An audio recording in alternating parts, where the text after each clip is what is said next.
সব দায়ী থাক, একটুও বলবো না।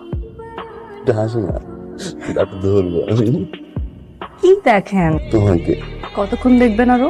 যতক্ষণ মন চায় আমার বিয়ে করাবো, আমার বউ। দেখেন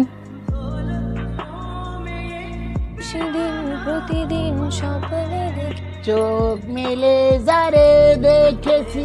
কি শরবত হ্যাঁ তো খান না, আগো তুমি খাও। আসো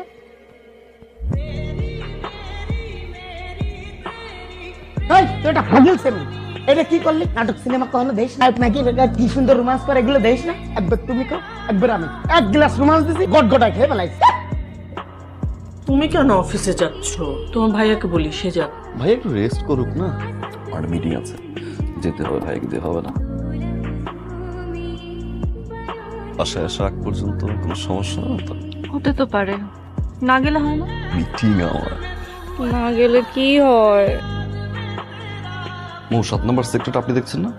জি স্যার। হিসাবটা কেমন যেন মনে হচ্ছে উল্টা পাল্টা। হ্যালো, প্রথম দিন অফিস কি ভুলে গেলেন? মিটিং এ। অফিসে তো মিটিংই হয়। আচ্ছা শুনেন না, আপনার সামনে কি আপনার সব মেয়ে কলিগরা বসা? না, সুন্দর মেয়েদের সামনে বউয়ের সাথে কথা বলতে লজ্জা হয়। সেরকম কিছু না, শেষ করে ফোন দেই। ঠিক আছে আপনি মিটিং করেন। সরি, আমি বদর করতে চাইনি। সারপ্রাইজ দিতে এসেছিলাম, নিজেই সারপ্রাইজ হয়ে গেছে। তার জন্য লাঞ্চ। আসো একসাথে লাঞ্চ করি। আমার সাথে কেন? আপনার সাথে তো এখানে খাওয়ার জন্য অনেকে আছে, খেয়ে নিয়ে। বসো, লাঞ্চটা একসাথে করি। আমার কাজ আছে। সোহা, আজকের দিনটা থেকে যাবে, কালকে যাও। ভাবি, আমার খুব মন খারাপ লাগছে মার জন্য। আর 2-3 দিনের জন্যই তো যাবো, তারপর এখানেই আসতো।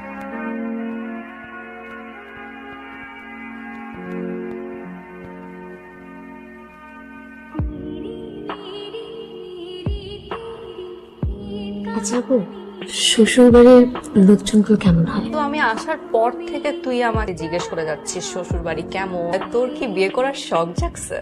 আরে না না ভাইয়া, হ্যালো। হ্যালো বলার কিছু নাই, রং নাম্বার, ভুল করে কল দিয়েছি। আমিও ভুল করে কলটা রিসিভ করে ফেলেছি। কেউ যেন মনে না করে যে কারো কলের জন্য অপেক্ষা করছিল।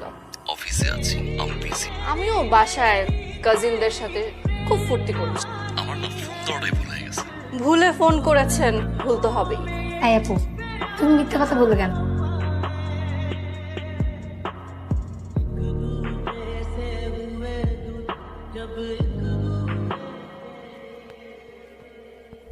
তোর দুলা ভাইকে কল দাও।